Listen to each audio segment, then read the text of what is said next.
On the heels of having what many described as the best Xbox showcase ever, a worrying trend is emerging for Xbox console owners. And it's not coming from Xbox or even Xbox game announcements, but it is showing up in the form of two unwelcome realities. The first is another game revealing that it will be coming to Xbox later due to optimization issues, and the second is games that are skipping Xbox altogether. And Xbox fans and outlets are left wondering why this is happening. Speculation first swirled about Black Myth Wukong having a secret deal with PlayStation, but the devs made it clear it will come to Xbox when it meets their quality standards. And now, a huge Marvel vs. Capcom collection announcement during the Nintendo Direct, it was met with celebration and surprise, only to quickly turn sour as it became clear the collection would not be landing on the Xbox console, which is a curious development because it's a collection of old games. It's not something that you would think would struggle with optimization like Black Myth Wukong. And the truth is,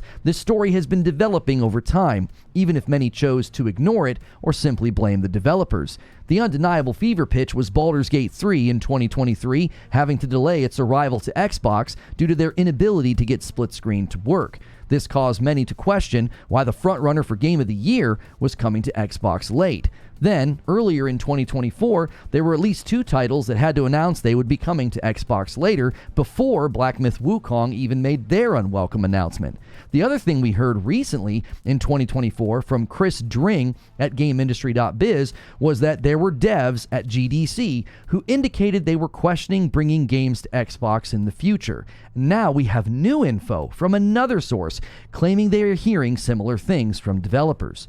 So what is going on here? Now, every weekday here at Reforge Gaming, I tell you what I think about a gaming topic, and then we go to a live stream where I want to know what you think. So, if you like what you see, hit like and subscribe. And in this video, I want to walk through two things that are happening.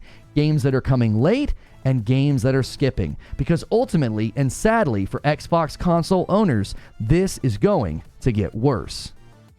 Baldur's Gate 3 was undoubtedly one of the biggest and most talked about games of 2023, and sadly, much of their time in the wake of a very successful PC launch was spent dealing with questions about the game arriving on Xbox at some unknown future date once they figured out split screen. At the time, I was dismissed. I was even decried as an Xbox hater for pointing out the obvious. The Xbox Series S was the culprit. We already had one first-party Xbox game cancel split screen after promising it would be there with Halo Infinite, so it wasn't hard to connect the dots. Split screen is notoriously challenging given that you are asking the console to essentially render the game twice, so it wasn't hard to point the finger at the likely cause. And in a rather strange turn of events, Phil Spencer sat down with Destin from IGN during Gamescom, and he made assurances that there was no hardware issue. He also seemed to indicate that they would not be changing their stance on feature parity between the Xbox Series X and S, only to have Larian Studios announce the very next day that Baldur's Gate 3 would be coming to Xbox without split screen, and to this day, there does not seem to be an interest in getting it to work. So given how that story developed, the stage was set for other games in the future to face similar problems. Enter stage left, Black Myth Wukong, a graphically strong Unreal 5 game coming on August 20th of this year. But their release date announcement during Summer Game Fest was met with scrutiny and frustration as they said it would have to come to Xbox later. And the reason? They wanted to be at their standard for optimization. A game with fast-moving combat, moment-to-moment decisions, and invincibility frames simply cannot have performance issues, and sadly, many are still pushing false narratives about this, or at the very least, they're putting forth doubt and skepticism about the developers' claims, insinuating that PlayStation has a secret deal with the developers. In my estimation, after years of games coverage, if a company is paying for an exclusivity deal, they want that to be part of the marketing. If you pay for timed exclusivity, you make the timed exclusivity loudly known. The other thing to consider in all of this is that Baldur's Gate 3 on Xbox is an objectively inferior version of the game. You don't get a foundational feature that would allow two people to play local co-op. This leaves a rather uncomfortable question hanging in the air. Will the other games arriving late on Xbox also be inferior versions? Will they lack features? Will they have performance issues? And if the devs can't iron out those issues, what will they do? Just how long will the devs for Black Myth Wukong be willing to figure this out?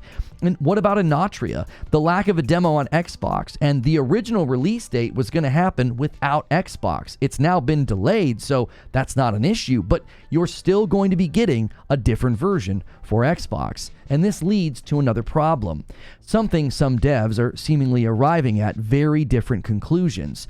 Games that have decided to skip Xbox altogether. Early on in my coverage of the Xbox Series S, I made some harsh criticisms as well as some strong predictions. Given the feedback we were hearing from devs like id Software, as well as Xbox attempting to help complaints about memory by offering a little bit more to developers, I predicted that third-party developers would ask to skip the Series S and only make their games for the Series X. Well, at the time, I was unaware that the Series S was outselling the X and that Xbox was voluntarily constraining the production of the Series X in order to use them for xCloud. So over time, I changed my prediction to be even worse. I envisioned third-party developers simply choosing to skip Xbox, and a recent batch of games is making that prediction a sobering reality.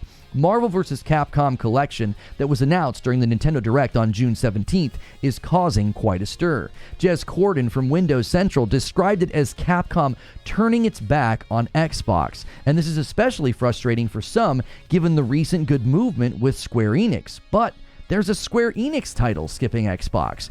Romancing Saga 2 Revenge of the Seven makes it clear with its closing card trailer that it's landing everywhere, including the Switch, but not on Xbox. But there's even more Capcom games that have skipped or are skipping as well. Monster Hunter Stories and Monster Hunter Stories 2 have both skipped Xbox, as well as Mega Man Battle Network Legacy Collection. And you might look at these titles and think, well, who cares? These aren't major mainline titles, they're niche, and they appeal to smaller audiences. And you wouldn't necessarily be wrong. Some of these games could simply be making a target audience decision. And you might even be asking, wait, these are older looking games. They're less graphically demanding, and they're landing on the Nintendo Switch, but not Xbox? What's the deal here? Well, a variety of things could be happening. One theory is that Capcom doesn't currently see the business angle to create a porting pipeline for MT framework games on Xbox. Jez Corden entertained this theory and expressed a desire for Xbox to step in and help shoulder the cost. But Xbox may think in a similar way about target audience difficulties. Why spend money helping these games port if they're not going to sell very well? Marvel vs. Capcom, however, has a long history on the Xbox platform, dating back to Marvel vs. Capcom 2 on the original Xbox. This was pointed out by a Korean Xbox news account on Twitter.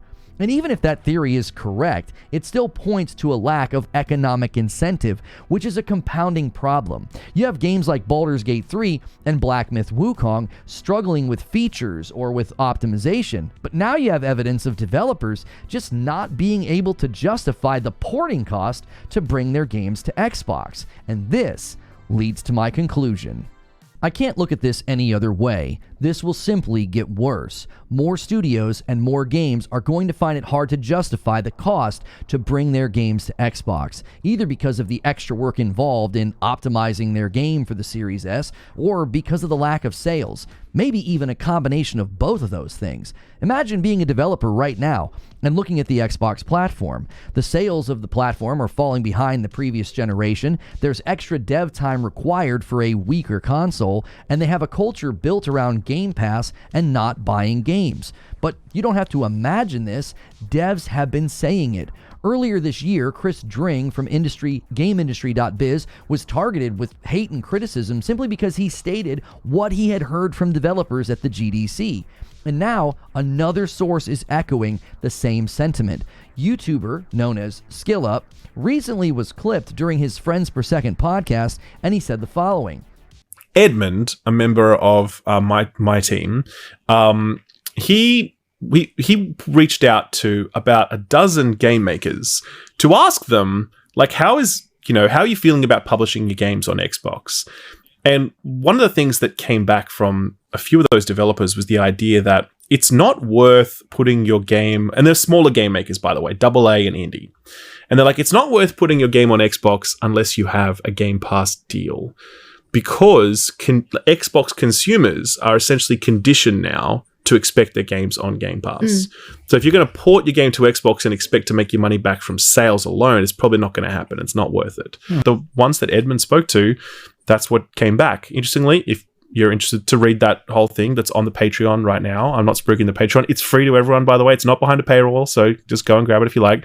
But really fascinating insight about how Game Pass has shaped consumer behavior specific to the Xbox platform, to the point where developers don't want to port a game unless they get that Game Pass deal to lock in their revenue. So, we now have two different sources claiming that they are hearing similar things about devs questioning whether they should even bother porting their games to Xbox. And the more games that do it, the less surprising it will be. Because consider this.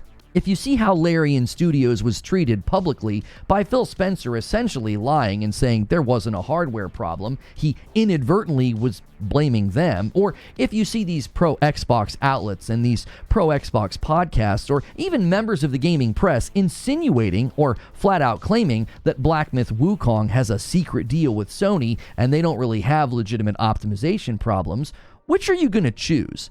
Are you going to choose to make games for that platform as you watch this unfold, dealing with angry consumers and negative spin gaming press machines because they have to ship this game on Xbox and, well, now it's going to have less features, it's going to have inferior performance, and that's how it's being covered by people? Or would you just choose to skip them altogether? Option A, you're basically making your game for a potential audience angry as part of your marketing and your announcement of your game. Option B is you just ignore that consumer base and you avoid the drama as well as the bad faith, dishonest takes. And the more devs and publishers that do this, the easier it will be to justify internally. They'll say, everybody else is doing it. So sadly, to the Xbox loyal, I would say, get used to this. Xbox made the platform antithetical to what game developers want. You have a two-tiered next-gen console, and it requires more dev time. You fostered a culture of non-purchase with Game Pass, and you have astroturfing Xbox podcasts and press outlets that are quick to blame the developers or PlayStation instead of seeing the obvious problems. You've created a zealot-like culture of consumers who think that Game Pass is the holy grail, and that any dev who skips or comes late to Xbox, well, they're lazy, or they're in secret cahoots with PlayStation. And all of this with rising development costs and concerns about the profitability of games. Well, a quick way to lower your costs and help your margins is to shrink the budget and the scope of your game. Which begs the final question, can Xbox fix this?